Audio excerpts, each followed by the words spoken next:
Hola, estás escuchando Voces de Brujas. Yo soy Katia. Yo soy Soreli. Y yo soy Jimena. El día de hoy vamos a hablar sobre la casa de Aranberry, un caso muy controversial y misterioso en Monterrey, Nuevo León. También vamos a contar la historia y experiencias relacionadas que hemos tenido. El día de hoy contamos con una invitada, la cual se llama May. Hola. Pues para empezar, no sé si nos puedes contar alguna historia paranormal. Bueno, sí. Es como una serie cortita de 3 historias, pero todo comenzó en casa de mi abuelita. Nunca había pasado nada ahí, pero todo comenzó porque recuerdo que esa vez nos llamaron a mi mamá y a mí porque alguien había lanzado una piedra por la ventana de la casa de mi abuelita. Solo estaban mis 2 abuelitos y los 2 salieron, había gente en la calle, pero todos dijeron que no habían visto a nadie, o sea que nadie hubiera lanzado la piedra, pero pues rompió toda la ventana. A partir de esto, después de lo de la piedra, mi abuelita pues se enfermó y quedó en cama. Pues, o sea, durante las noches entre mis tías y mi mamá y yo, o sea, todos nos turnábamos para cuidarla, varios días de la semana, una semana completa o así. Y en una de esas noches me tocó a mí estar con mi mamá. Mi abuelita, donde estaba en la cama, era en la sala de su casa, pero esa noche ya iban a ser como las 2 de la mañana aproximadamente y empezamos a escuchar la regadera que está en el baño del segundo piso. Pero la cosa es que en la casa solo estábamos pues mi abuelita, mi mamá, mi abuelo y yo, pero mi abuelo ya estaba dormido. En ese momento no le dimos importancia porque pues creímos que era mi abuelo quien se estaba bañando a las 2 de la mañana.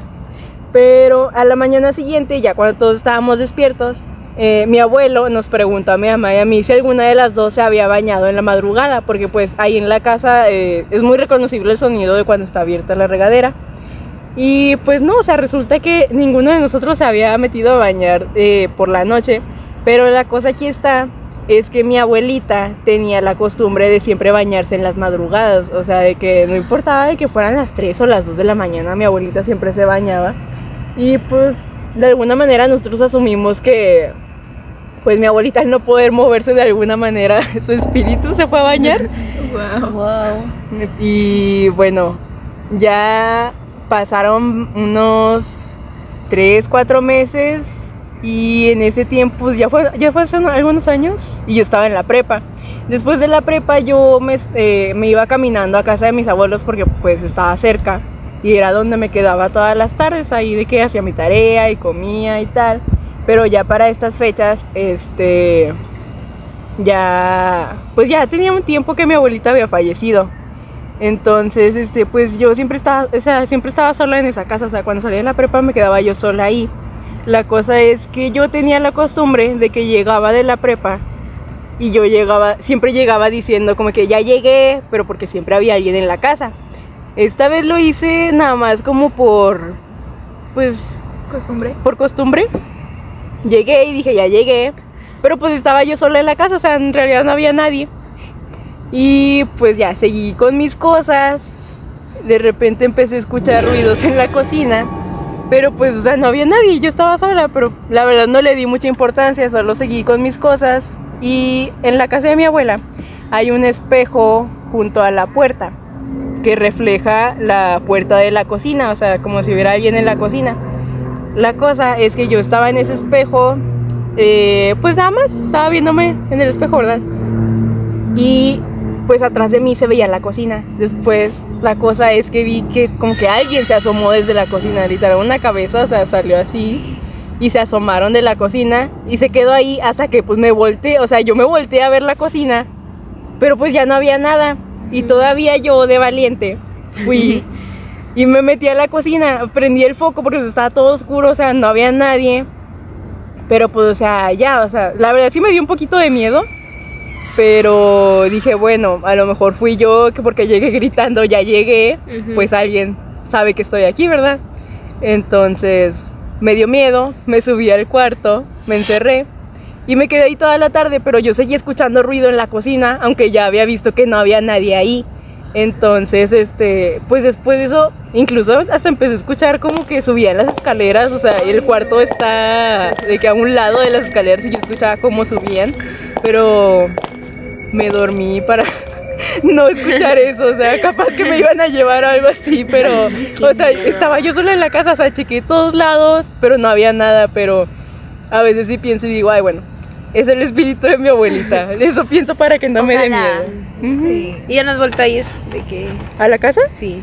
Pues de vez en cuando vamos, o sea, y a veces sí me quedo sola, más que nada cuando salgo de la uni, o sea, salgo muy noche a veces, entonces me voy para allá y ahí me recoge mi mamá, pero pues la verdad ahora la casa está todavía más sola porque pues ya casi nadie va, vamos muy de vez en cuando, o sea, una vez a la semana si acaso, porque pues también mi abuelo ya no vive ahí y sí se siente una vibra muy rara porque no se siente como cuando todos estábamos ahí, sí se siente muy pues la soledad adentro de la casa y sí es un poquito abrumador. Ok. Wow. Hablando de casas, pues vamos a empezar a hablar sobre el caso de la casa de Aranberry. Que bueno, todo esto empieza el 5 de abril de 1933 en una casona ubicada en la calle de Aranberry, casi esquina con Diego de Montemayor, en el centro de Monterrey. Se cometió un crimen que estremeció a la comunidad regia. 2 mujeres, madre e hija, fueron asesinadas con saña. Antonia Lozano, de 54 años, y Florinda, de 19 años. Fueron encontradas por Delfino Montemayor, esposo y padre. El hallazgo se produjo horas después de los asesinatos, cuando el hombre volvía de trabajar en fundidora. Cuando la policía intervino, no encontró señales de que las puertas hubieran sido forzadas, por lo que se presumía que madre e hija conocían al o los asesinos y les permitieron ingresar. El robo fue el primer móvil porque había objetos faltantes dentro de la casa. Aunque en un principio no había pistas concretas, la leyenda urbana señala que fue el oro perteneciente a la familia el que reveló la identidad del asesino. De acuerdo a versiones, el ave gritaba frenéticamente imitando las voces de las mujeres asesinadas. No me mates, Gabriel, no me mates. Gabriel Villarreal era el nombre de un sobrino que presuntamente motivado por la ambición decidió asesinar a sus familiares y robar una supuesta fortuna en efectivo que tenían guardada en la casa. Otras versiones señalan que fue gracias al trabajo policíaco como se pudo dar al paradero de los criminales, ya que se supo hubo más involucrados. Tras un juicio mediático se les condenó a cadena perpetua, pero no cumplieron la sentencia. La prensa de la época señaló que por la presión social se les aplicó la llamada ley fuga. Durante un traslado fueron liberados en un área del municipio de Suazua, pero las autoridades les dieron muerte. De la realidad a la novela y a lo paranormal. En 1994, el escritor Hugo Valdés presentó su novela El crimen de la casa de Aranberry, que de acuerdo a la crítica es un viaje profundo y oscuro al espantoso crimen de 2 mujeres. La estructura de esta novela no busca precipitarse inmediatamente en el meollo del doble homicidio, pues una u otra línea narrativa asediará ese punto, a fin de poder revelarlo con su inevitable horror. Señala la crítica. Antes de la publicación de la novela de La casa de Aranberry, permanecía como un testigo mudo de un episodio terrible en la historia de Monterrey. Sin embargo, a partir de ese momento se reavivó el furor y el inmueble se convirtió en una especie de atractivo turístico del terror. No faltaban los valientes que lograban ingresar al interior de la vivienda, ya en ruinas, para tener una experiencia de miedo. Diversos programas de televisión nacionales y extranjeros llegaron hasta la casa atraídos por las versiones de actividad paranormal, psicofonías, apariciones y la presencia de espectros fueron reveladas. Pero el paso del tiempo, la falta de mantenimiento y el vandalismo provocaron que la edificación comenzara a convertirse en un lugar inseguro, con propensión a derrumbarse, por lo que se procedió a clausurar las entradas. La versión de que el inmueble fue adquirido por una empresa de comida rápida para instalar un restaurante circuló hace casi 3 años, pero hasta el momento lo que queda de la casa se mantiene en pie como un monumento al terror, al crimen y a la curiosidad, como parte de una historia sangrienta del Monterrey del pasado. Fíjense que yo no sabía de que anteriormente también se usaba como atracción, como turística, pero pues se dejó de hacer también por todos los espíritus que han habitado nuevamente, porque yo he escuchado que hubo una investigación reciente y encontraron como más espíritus Y básicamente es porque mucha gente se mete a la casa a hacer brujería y pues hacen como sus maldades y eso atrae mucho a otros espíritus que pues pueden ser malignos. Yo creo que también es un caso que va muy relacionado con un caso muy famoso en Monterrey, que es la Casa de los Tubos. Como que han sido sede de brujería o de temas muy misteriosos de personas que quieren contar sus experiencias y van a experimentar, pero yo creo que no saben lo que se desencadena después de todos sus rituales. Sí. Yo había visto ya hace, no recuerdo si fue hace unos años, pero cuando comenzaron con el restaurante de comida rápida, esa vez recuerdo que creo que era parte de la atracción del lugar, como que, o sea, personas se disfrazaban y tal y te espantaban pues de alguna manera, pero, o sea, muchas personas dijeron que después de visitar el lugar, o sea, como que se sentían muy mal energéticamente o que terminaban muy sugestionados después, o sea, simplemente por el hecho de haber estado dentro de la casa.